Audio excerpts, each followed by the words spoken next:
Okay, thank you very much, Slavoj, and as always, you've been both challenging and apocalyptic. So I love this. A brilliant performance. I know. Really. No, but you performed now what you were saying, let so me read it what was- he said. Yeah. As always, you were. yeah. It means I was selling the same bullshit as usual. You were challenging, but you know what in politically correct terminology challenge means? Challenge, like weight challenge, brain challenge. You're challenged. I want challenge. No, yeah. So thanks very much. Okay, so Slavoj is giving another talk later today. Perhaps a few of you are going at the Royal Society for the Arts.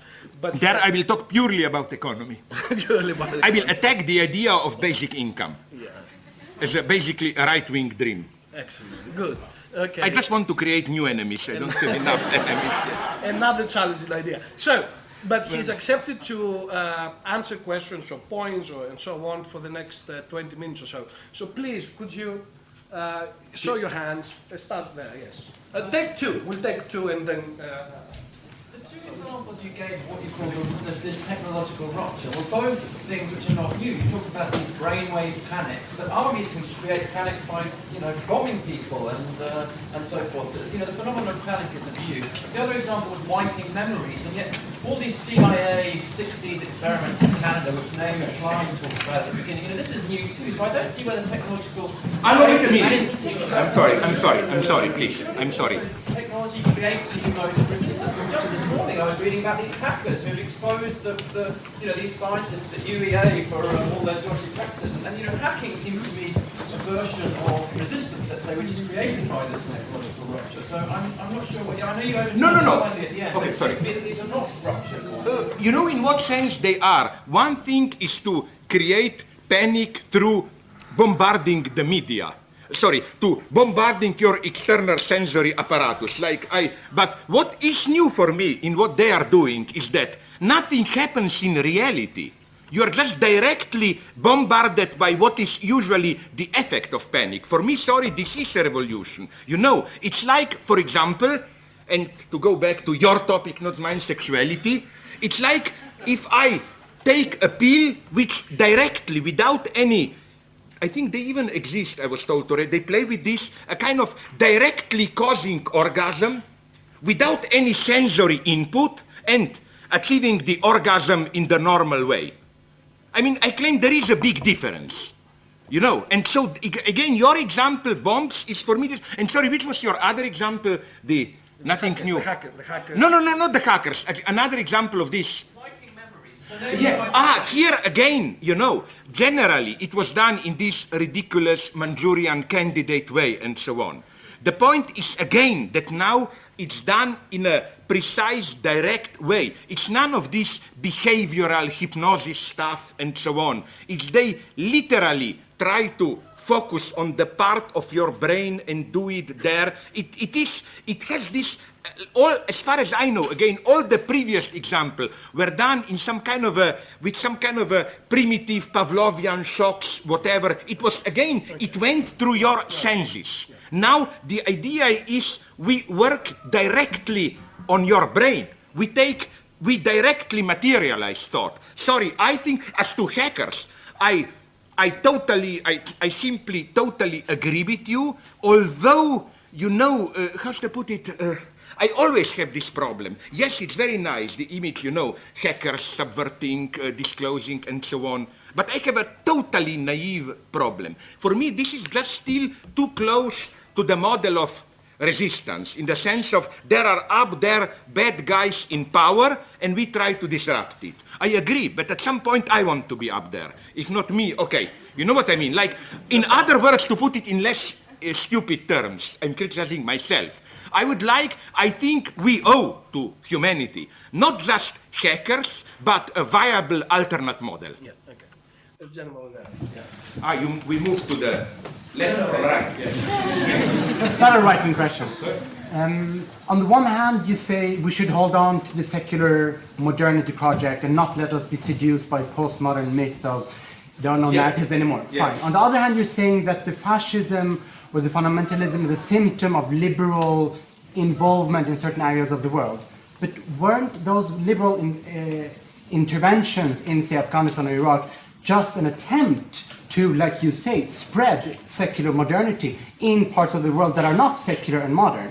You also, with the example of Afghanistan, you mentioned the left-wing party that somehow waned out. I mean, wasn't the attempt with Benjamin to make a revolution in order to prevent fascism, weren't those left-wing attempts also Western interventions in a way, in the sense of the project of a secular modernity? Basically, on the one hand, there should be a secular modernity involvement in the whole, where you hold on to the universal project. On the other hand, you say the symptom of that has been fundamentalism. My solution is here a very clear one. The problem is this one. I agree with your description, but the problem is this one. Is this already, to put it very naively, the truth of modernity? Here I respectfully disagree with some of the post-colonialists who basically claim the project of Western modernity is ultimately just a Western project, if even inherently linked to, it depends on how far you go, to imperialist expansion, whatever. I claim no. I claim, and here I'm an old-fashioned Eurocentric, I admit it. I claim that in all these cases of United States and so on, that to put it very naively, the problem is not that they were too modernists trying to impose and so on. Here I agree with Habermas, but against Habermas. They were not modern enough. And the price we pay is in what? Is in, this would be my answer, that if you look closely at this so much celebrated post-modern return, post-secular return of the religious, it's no longer the old authentic, if it was ever authentic, religious. It's already, it's no longer what we once called the imposed way of life. It's reinvented, it's a kind of a choice and so on. It's something totally different, which is why I claim, I agree, let's go to Afghanistan. How? What is modern enough? Taliban. Taliban are extremely modern, not in their ideology, but in the very centralized sense of how they establish power and so on. Taliban are, my God, I'm not even saying anything general. Taliban, forget about their ideology. Look at how they functioned. If there is something which has absolutely nothing to do with any ancient Arab tradition and so on, is the Taliban. It's the same in the United States, I claim. Look at all these crazy survivalists, fundamentalists, and so on and so on. I don't see them. My problem with fundamentalists, it's not that they are fundamentalists. There are authentic fundamentalists. I don't doubt they are in Afghanistan, in United States, but definitely knows those neo-Christian freaks. Pat Robertson, Jimmy Swaggart, all those nice guys, they're for me not fundamentalists. They are extremely individualist media manipulators who stage their fundamentalism as another individualist media spectacle and so on and so on. Now, but I will give you, my dream nonetheless is not Europe should become everything. I claim, which is why I wrote another text which brought me some enemies. For example, probably you know it, I was even talking about the last time here.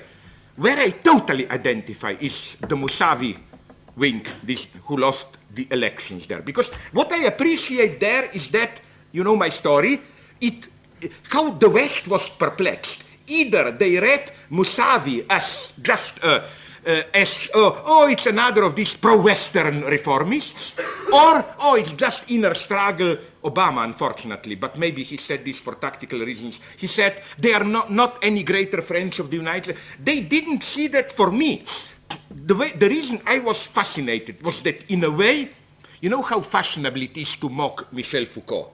He crazy.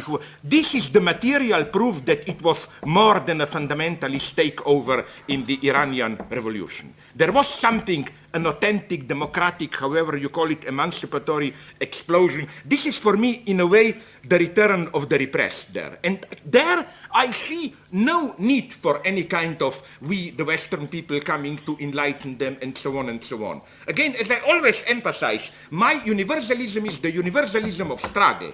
It's not we come to teach Iranians. It's that there, for the first time, one of the few times I found, that's what I like in Iran, a movement which is a genuine movement from there, but which at the same time I have no problems of identifying with them. And that's my formula of universalism. Universalism of struggle, not this bullshitting UNESCO stuff, oh, what a nice Iranian culture, screw them, I'm not interested in that. What I'm interested in, they have a struggle, we have the struggle, can we establish a line of solidarity of struggles? But Musavi is neither secular nor modern. He was prime minister in the 80s. Yeah, anyway. oh, he has let's to not save go the into country. I respect him for that, details. because the 80s were the darkest moment of the West. We all know what happened. Saddam, this was for me the scandal, admit it. Namely, when Saddam attacked Iraq, we all knew what happened. He thought it's weakness there, let's grab part of land. Not only the United States supported him, also it was still alive, this Yugoslavia-led non-aligned movement. They all were silently with Saddam. It was the most, and to add insult to injury, I wrote about it. You remember when Saddam was put to trial? His greatest crime, in simple qualitative terms, his greatest crime was, of course, the attack on Iran. Millions died and so on. You know that it wasn't even, although Iran demanded in the list of, what a strange trial where you abstract of the greatest crime of the person and so on. As to this, is he, I have, as people know, nothing against religion as such. I claim Islam is a very interesting thing. On the one hand, you have potential Islamofascists, blah, blah. On the other hand, it deeply fascinates me, the notion of Ummah as, I wrote about it, my idea comes for that Fethi Ben Slama, the French guy. This idea in Islam, as he emphasizes, is in contrast to Jewish and Christian religion. It's a non-family religion, a religion of orphans. Already Muhammad was an orphan and so on. So the problem of Ummah is how to establish a new community without this, hierarchy that you rely on and so on. I see in this a tremendous potential. I don't find any. As I saw yesterday, I was with the terrorists. Bad joke at Al Jazeera. A debate, and we debated should Turkey be allowed, blah blah. I said if Musavi won, not Turkey, Iran should be allowed in European Union. If Musavi wins, I know what you mean. Of course, he's religious, blah blah, green. But first, things are not as simple as that. I have my spies there, people. You know that Musavi has a slight conflict with his wife. His wife, I'm not kidding. His wife is a Foucauldian. He reads Badiou and me. So give it some time. Give it some time. Okay. Give it some time. I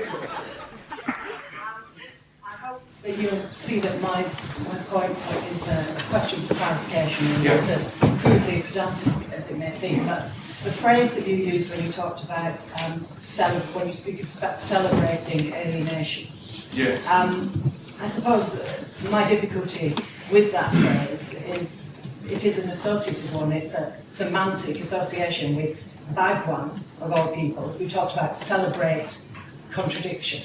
And my question for clarification really is, I suppose, to raise the idea, which I'm sure is the case, that the alienation is very specific and not to be confused. And the celebration also is a particular, and perhaps not the best term, in my opinion, because what you have to avoid at all times is any confusion with the descent into the kind of postmodern morass, amoeba of lack of commitment and rigour in that area. That is where the fault, you see what I'm saying? No, but it's where the fault begins, as you said. No, but I think it's I necessary. agree with you. I just, nonetheless, the reason I risk, not so much celebration, we can debate about that, but the reason I risk the term as a positive example, alienation, is as a counter notion to any temptation of community or let's all get together and so on and so on. My idea is that we should maybe accept the fact that, how should I put it, that. No, I don't like. Again, I agree here with you. This is too postmodern to celebrate the gap and so on.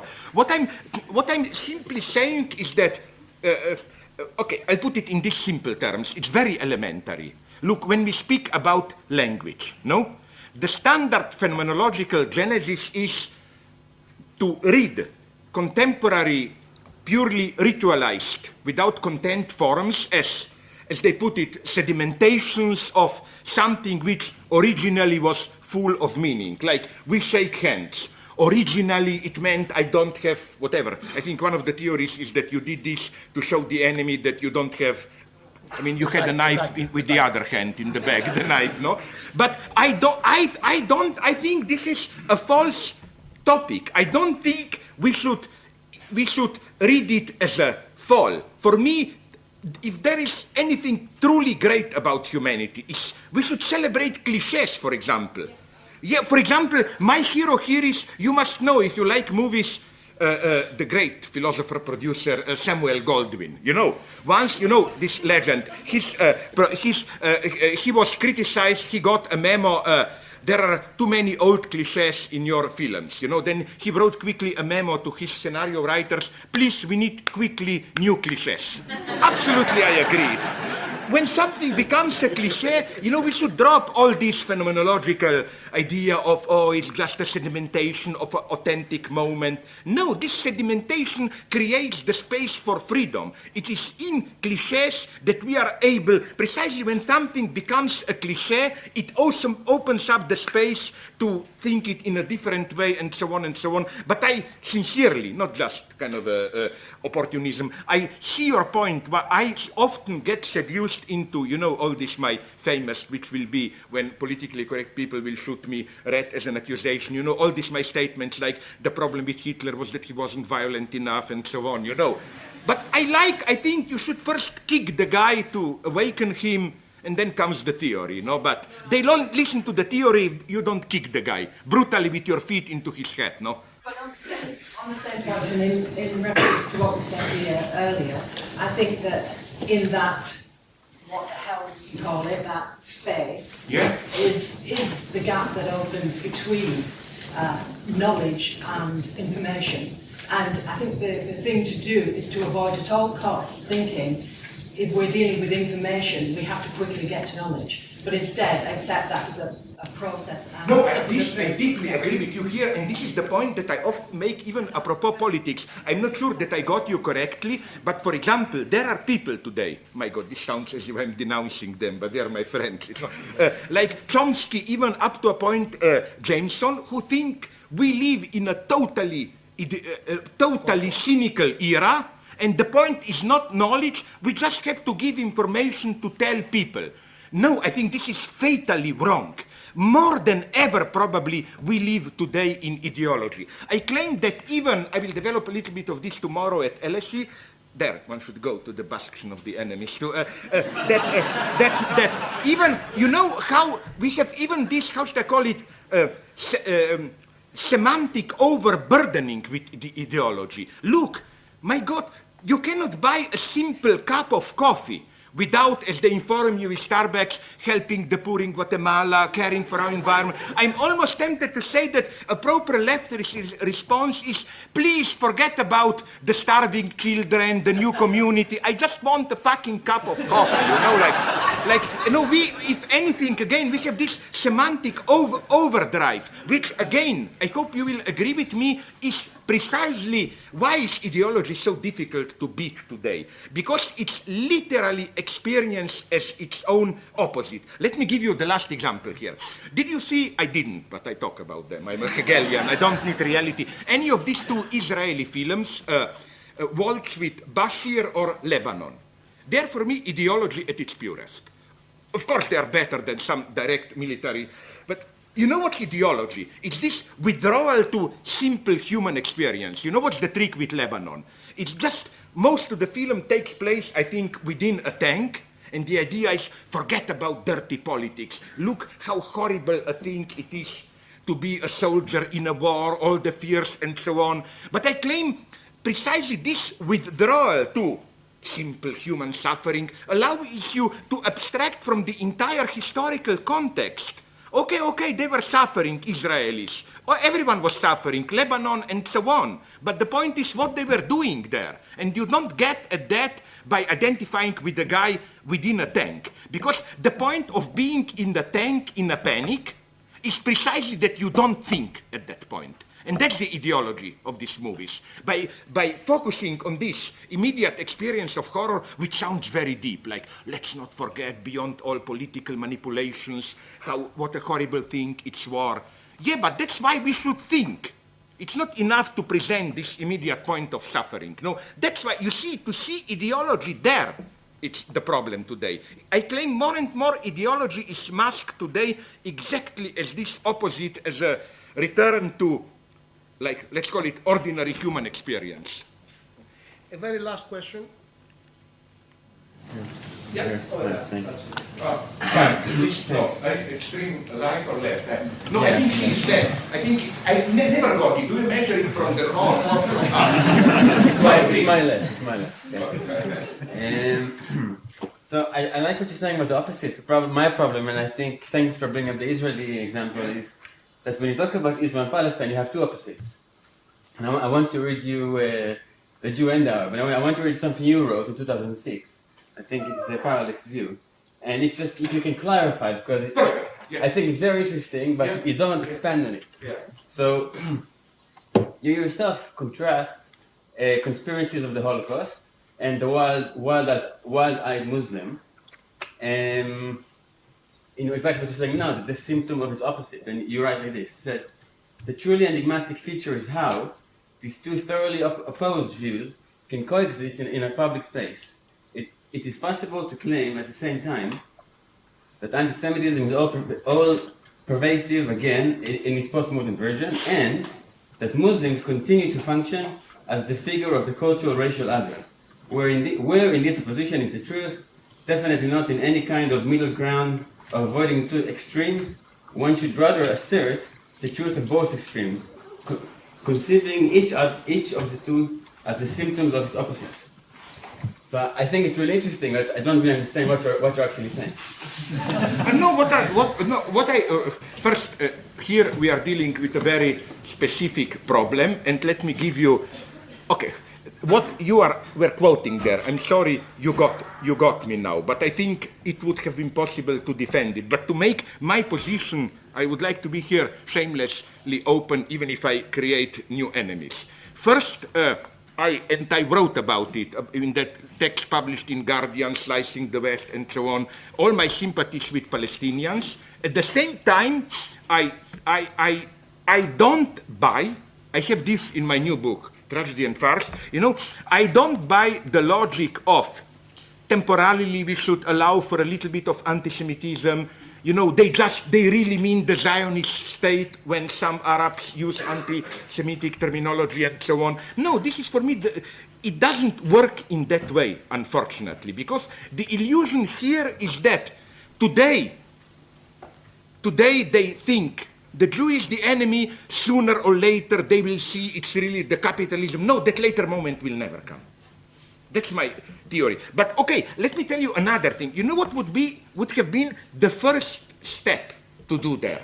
And I will go through my friend Udi Aloni soon to Israel to preach before they throw me out, whatever. The first thing to do is that I think, and don't laugh at me, that to leave the awareness, self-esteem of both sides, that they are basically much more civilized than they appear. And if you, for example, compare them with the war in my ex-country, Yugoslavia, I spoke with many Western journalists who told me, we thought Middle East is the horror. My God, this is high civilization, compared to the incredible, breathtaking brutality in the post-Yugoslav war. Things were done serially there, like cutting balls to prisoners. They had to swallow their penis, to swallow their eyes. I don't even want to go in detail about it.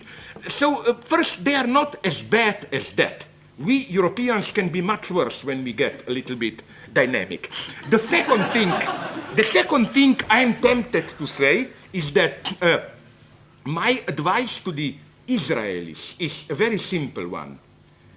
I sympathize with you. It's not as simple as that. I agree that there is, how to put it, sometimes if you read leftist texts, it looks as if, how should I put it, the suffering of Palestinians is the greatest suffering in the world today and so on. But you know what would be good for the Israelis? it shocked me. I read some sources, not from any Arabs, from Israeli documentation itself, to look at how Israelis themselves, their leaders, Ben Gurion, Dayan, were presenting the situation till 67.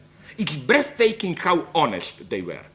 For example, I have it, I'm sorry, I don't have it here. You know, when in a kibbutz near Gaza, just after or before, I don't know, 56 war, an Israeli soldier came close, some Arabs sneaked out of Gaza, sorry for these racist already terms, and tried to steal some food from kibbutz land just across the border. An Israeli soldier went there, tried to